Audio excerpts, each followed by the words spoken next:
Hello student, स्वागत है आपका अपने चैनल स्टडी आर्ट में।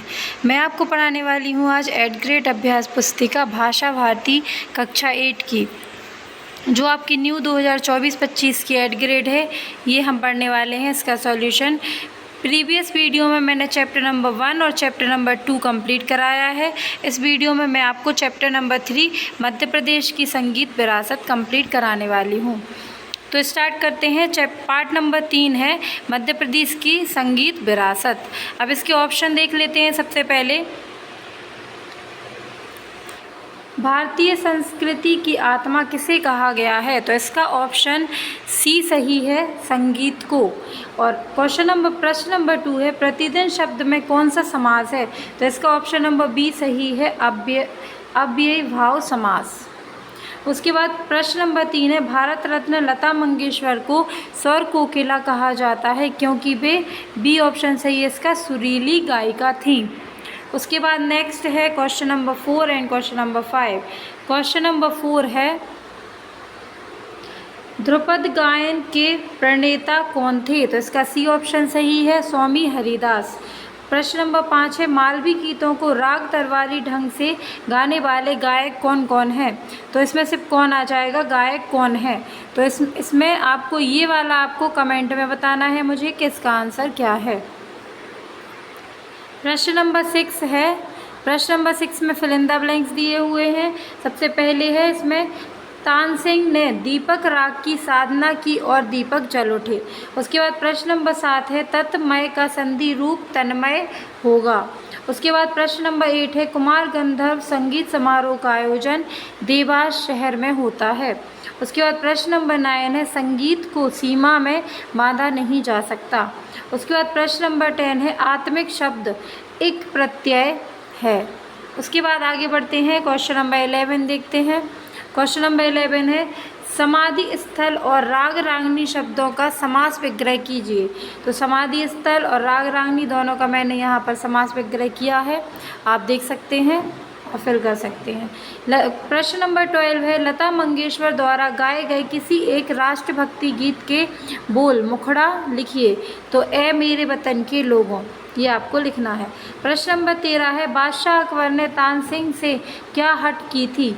संगीत का प्रभाव दिखाने की हट की थी। यह आपको इसमें भरना है प्रश्न नंबर 13 में।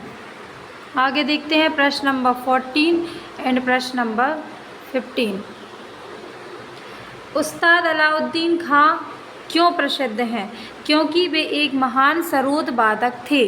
प्रश्न नंबर 15 है, किन्हीं 5 वाद्य यंत्रों के नाम लिखिए।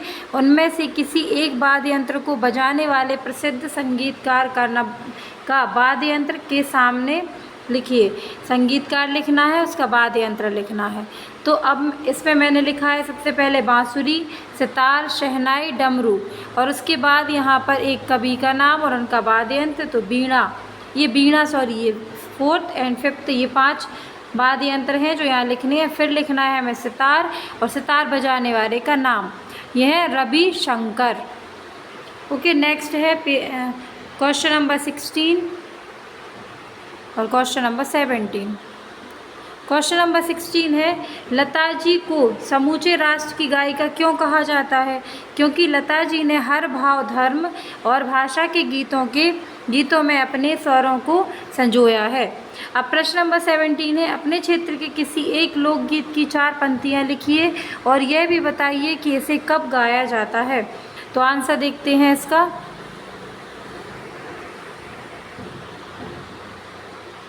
रात की रानी, बूंदों की माला, खुशबू से महके सारा मंजर वाला, चांदनी के संग चुराई रातें, संग लहराए सपनों की बातें।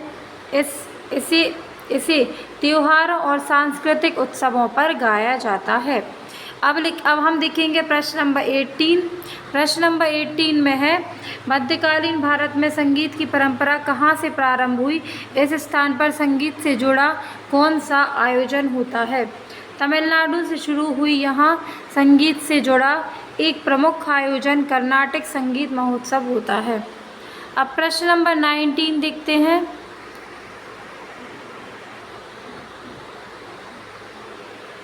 प्रश्न नंबर 19 में मानव जीवन से संगीत कैसे जुड़ा है अपने शब्दों में लिखिए। संगीत मानव जीवन से गहराई से जुड़ा है क्योंकि यह हमारे भावनाओं और विचारों को व्यक्त करने का एक शानदार तरीका है। संगीत हमें खुशी, सांत्वना और प्रेरणा देता है। यह त्योहारों, समारोहों और रोज़मर्रा की ज़िंदगी में आनंद और उत्साह लाता है। इसके साथ ही संगीत हमारी संस्कृति और परंपराओं को बनाए रखने में भी हमारी मदद करता है। अब देखते हैं नेक्स्ट क्वेश्चन नंबर 20। ये लास्ट क्वेश्चन है। इसमें दिया हुआ है आप अपनी पसंद के किसी एक संगीतकार के बारे में कम से कम 10 पंक्तियाँ लिखिए। तो इसमें 10 पंक्तियाँ दी हैं, आप लिख सकते हैं। पहली मैंने लिखा है लता मंगेशकर का जन्म इंदौर में हुआ था। उन्हें स्वर कोकिला के नाम से जाना जाता है। उनके कंठ में सरस्वती जी विराजमान मानी जाती हैं। उन्हें भारत रत्न से भी सम्मानित किया गया है। उन्हें पद्म भूषण सम्मान प्राप्त है। वे अपनी दिनचर्या के प्रति सदैव सचेत रहती थी। उसके बाद 7 नंबर है, 7 देख लेते हैं। लता जी समूचे राष्ट्र की गायिका मानी जाती हैं। उनकी इच्छा शक्ति ही उनकी सफलता का मूल मंत्र है। उन्होंने अपनी गायन यात्रा 1947 से शुरू की है। उन्होंने कई हिट गाने दिए जैसे ए मेरे वतन के लोगों। तो बच्चों, ये थी हमारे चैप्टर नंबर 3 का पूरा सॉल्यूशन था ये 8th ग्रेड का। वीडियो को प्लीज़ लाइक करें, शेयर करें, सब्सक्राइब करें ताकि मैं आपके लिए ऐसी ही और वीडियोस ला सकूं। Thanks for watching.